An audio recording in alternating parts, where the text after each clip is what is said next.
This is the Trump Breaking News Network. Here's what's happening.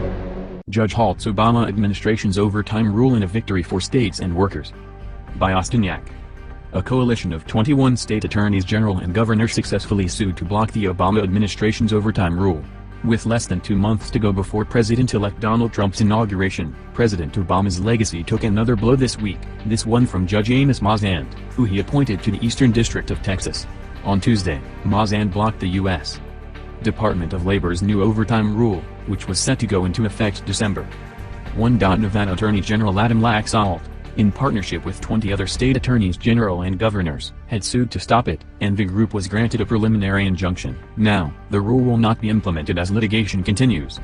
Unless the Department of Labor engages in an unusually aggressive effort to expedite the response to Mazzant's ruling, the litigation is likely to outlast the Obama administration, and, under a Trump administration, one can assume that Department of Labor officials will drop the litigation or roll back the rule.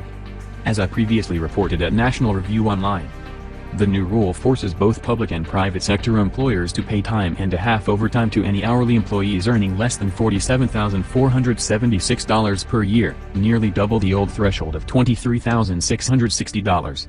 Employees earning less than the threshold but performing executive, administrative, or professional duties were previously exempt from the DOL's overtime requirements, but the new rule mandates that they receive time and half pay for extra work, too. In so doing, it directly overrides the exemptions outlined by Congress in the Fair Labor Standards Act. In addition to modifying the threshold and eliminating the white-collar exemption, the Obama administration created an algorithmic method to automatically update the salary threshold every 3 years based on wage growth and other factors. Laxalt calls this algorithm ratcheting, and it is a significant component of his lawsuit. Laxalt and his coalition sued the Department of Labor on the grounds that the overtime rule overrode congressional authority by omitting white-collar exemptions. It violated the 10th Amendment by forcing states to pay employees a specific salary, indirectly controlling state budgets, and it violated the Administrative Procedure Act by ratcheting up the salary threshold every 3 years. If Judge Mazzant had denied the preliminary injunction, as many as 44% of small businesses would have felt the pressures inflicted by the Obama administration's blatant federal overreach. Like all of President Obama's policies that are intended to help workers, they actually hurt workers, Laxalt tells National Review. Among other disastrous consequences of the increased salary threshold, business owners would have responded by laying off workers and reducing hours, services, and pay. In the public sector, the overtime rule would have likewise had an adverse effect. For example, state officials would have been forced to find additional funds to comply with the rule, potentially squeezing out other services and programs. It squarely puts the federal government into our budget process, Laxalt says, noting that the rule imposes millions of dollars of unfunded liabilities on the states. The Department of Labor could expedite the review process and file an appeal in the Fifth Circuit with hopes of overturning the preliminary injunction.